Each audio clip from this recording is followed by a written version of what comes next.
ചലച്ചിത്ര നടൻ എന്നുള്ള നിലയിൽ ബഹുമാനപ്പെട്ട സുരേഷ് ഗോപിക്ക് അദ്ദേഹത്തിന്റെ അഭിപ്രായങ്ങൾ പറയാനുള്ള സ്വാതന്ത്ര്യം നമ്മുടെ നാട്ടിലുണ്ട്.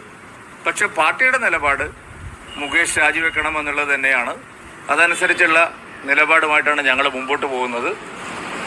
സമരം അവിടെ കൊല്ലത്തും തിരുവനന്തപുരത്തും ഒക്കെ ഇതിനോടകം നമ്മൾ നടത്തി കഴിഞ്ഞു. പറഞ്ഞല്ലോ, നിങ്ങൾക്ക് ഞാൻ പറഞ്ഞതിന്റെ അർത്ഥം ഇനി വീണ്ടും വ്യാഖ്യാനിക്കേണ്ട ആവശ്യമുണ്ടോ? ചലച്ചിത്ര നടൻ എന്നുള്ള നിലയിലും മന്ത്രി എന്നുള്ള നിലയിലുമൊക്കെ അദ്ദേഹത്തിൻ്റെതായിട്ടുള്ള അഭിപ്രായങ്ങൾ ഉണ്ടാവും. പക്ഷെ ഞങ്ങളെ സംബന്ധിച്ച് പാർട്ടിയുടെ നിലപാടാണ് പ്രധാനം. പാർട്ടി നേതൃത്വം പറയുന്നതാണ് മുകേഷ് രാജിവെക്കണം. ഇങ്ങനെയാണെങ്കിൽ രഞ്ജിത്ത് രാജിവെക്കേണ്ട ആവശ്യമില്ലല്ലോ. മുകേഷിനെ ഇപ്പോ ചലച്ചിത്ര നയരൂപീകരണ സമിതിയിൽ കൂടി ഉൾപ്പെടുത്തിയിരിക്കുകയാണ് സർക്കാർ.